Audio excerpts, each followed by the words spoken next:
mari kita ketahui apa itu ketimpangan sosial. Ketimpangan sosial adalah kondisi di mana terdapat perbedaan yang signifikan dalam distribusi sumber daya, peluang, hak, dan keuntungan di antara individu atau kelompok dalam masyarakat. Ketimpangan sosial merupakan bentuk ketidakadilan yang dirasakan oleh masyarakat dalam status dan kedudukan. Ketimpangan sosial antara kelompok kaya dan kelompok miskin menurut Suharjono Suekanto, kekayaan dilihat dari harta, rumah, kendaraan, cara berpakaian, dan pemenuhan kebutuhan pokok. Badan Pusat Statistik menentukan indikator kemiskinan dilihat dari jumlah minimal uang yang dibutuhkan dalam pemenuhan kebutuhan pokok.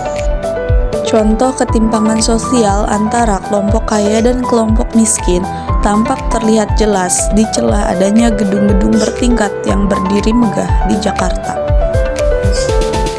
Di balik gemerlap ibu kota negara, ada lebih dari separuh warga yang masih terus berjuang dengan bertahan di rumah-rumah sempit dari gubuk-gubuk pengap di belantara hutan beton Jakarta.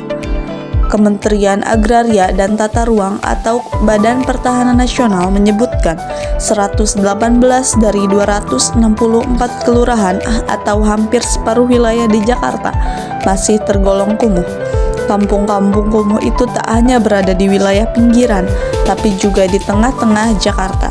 Persoalan air bersih, banjir, sampah, dan ancaman berbagai penyakit menjadi masalah yang harus mereka terima dan hadapi setiap harinya.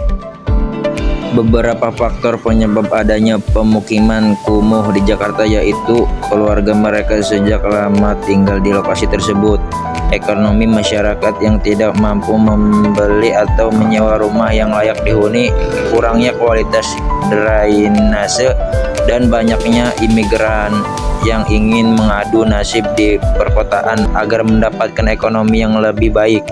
Namun dikarenakan skill yang rendah, akhirnya mereka pun menempati wilayah pemukiman kumuh.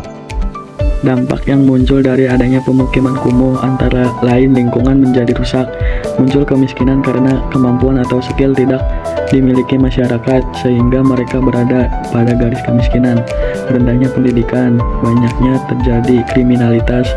Hal ini karena ekonomi yang rendah mengakibatkan masyarakat melakukan pencurian untuk memenuhi kebutuhan hidup mereka sehari-hari dan dapat terjadi keretakan rumah tangga. Solusi yang dapat dilakukan untuk pemukiman kumuh di Jakarta antara lain yaitu: 1. Kewajiban masyarakat untuk hidup bersih dengan tidak membuang sampah sembarangan dan dikenakan sanksi bagi yang melanggar. 2. Adanya program pembersihan lingkungan yang dilakukan secara rutin.